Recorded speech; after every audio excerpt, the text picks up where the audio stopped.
So, as our Choi Min-jung reported, this is quite unusual for North Korea, considering the North normally publicizes its missile launches the following day.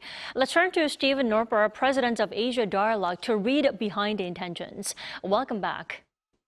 Thank you. Delighted to be here. Thanks for joining us. So why no mention, although this is no surprise that North Korea is slamming South Korea and the U.S. for the joint military drills?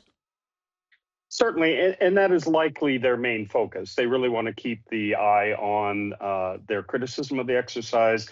They know that there has been some fissure in U.S.-South Korea relations over the martial law issue and the fact that the U.S. was not appraised.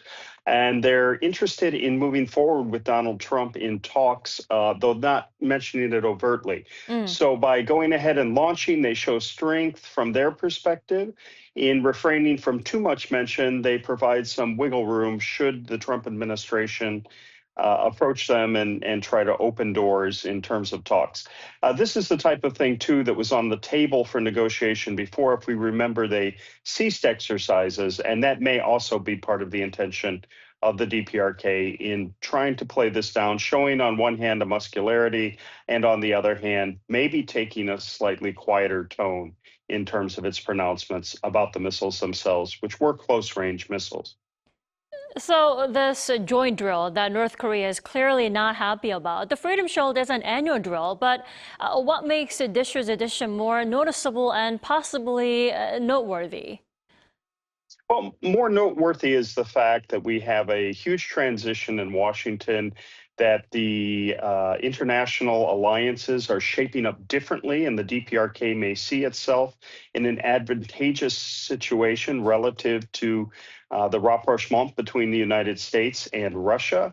The fact that the Ukraine war seems to be going, as Donald Trump interprets it, in a different direction with his putting culpability on Ukraine. So for the DPRK, they're probably waiting and seeing, and the exercises in that regard may try to signal from a U.S. and a South Korean perspective resolve and a reassurance on the strength of the alliance. But from a DPRK perspective, they do see it as threatening, but they may see in the longer term some possibilities for working with the United States, especially if the U.S. and Russia coordinate an end to the Ukraine war, and if the DPRK considers itself as having successfully backed Russia in that regard. Well, I do have to point out live fire drills will not take place this time after South Korea's KF-16 fighter jets accidentally dropped bombs on a civilian village last week. Now, should this be a concern for conducting joint drills and possibly boosting the readiness posture? Oh, absolutely. And you've seen that in terms of the response of the people living in and around Pocheon.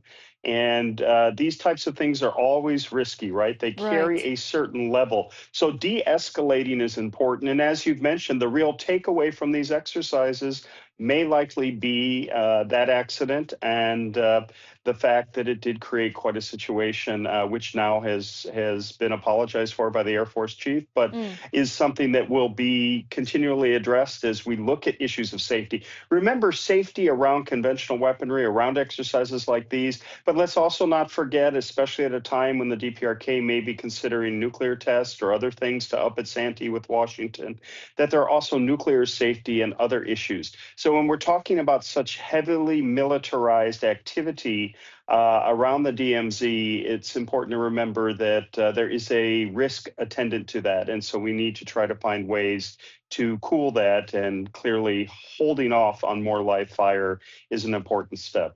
Indeed.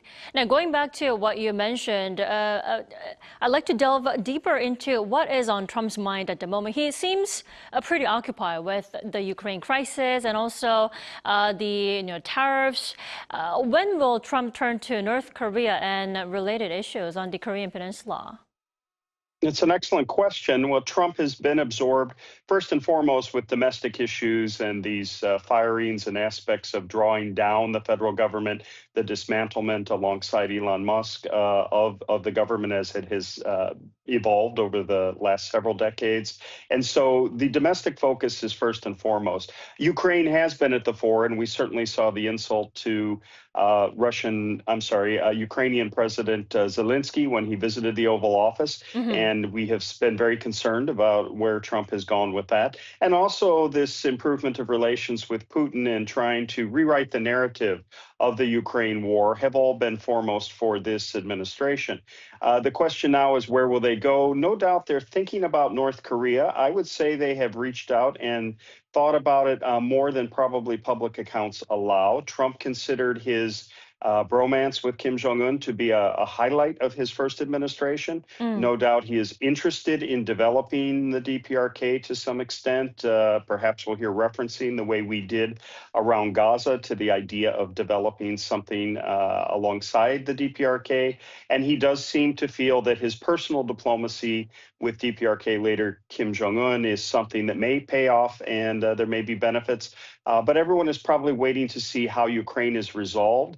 And I'm certain that the DPRK is watching Russia-U.S. relations, perhaps with a little bit of concern, but also maybe seeing a benefit in that in the long term for its own negotiating position. Definitely. Well, I was going to ask you how North Korea may be viewing Trump's apparent, indifference to the regime. But are you saying that there could have been some sort of, behind the closed door, talks between the U.S. and North Korea? Well, certainly. And we know that the Trump administration reached out to the DPRK in the period before the inauguration. Trump seems to have signaled a willingness clearly at Mar-a-Lago and likely now in the White House. So certainly that is on the table. It's something that he, again, considers to have been part of his personal legacy. And so we'll see where he turns after Ukraine. And of course, this has raised a lot of eyebrows in terms of the European allies who are themselves feeling disregarded. Of course, with South Korea, which is concerned about being passed over in this regard. And so there's a lot of work to be done for the United States and reassurances to be made. That said, Trump may feel that dealing very directly with the North Koreans is a next step for him, and I would look for that in coming weeks. It will be interesting to see, should the DPRK decide to up the ante beyond things like close-range ballistic missiles. They did with showing Saturday this nuclear submarine, Right. but should they test nuclear or raise other concerns, that may put them at a disadvantage. So it's probably very carefully calibrated by both Pyongyang and Washington now in terms of next steps in that dialogue. Definitely. Alrighty, Dr. Noerper, thank you so much for connecting with us all the way from Hawaii this morning. We appreciate it. Aloha and thank you.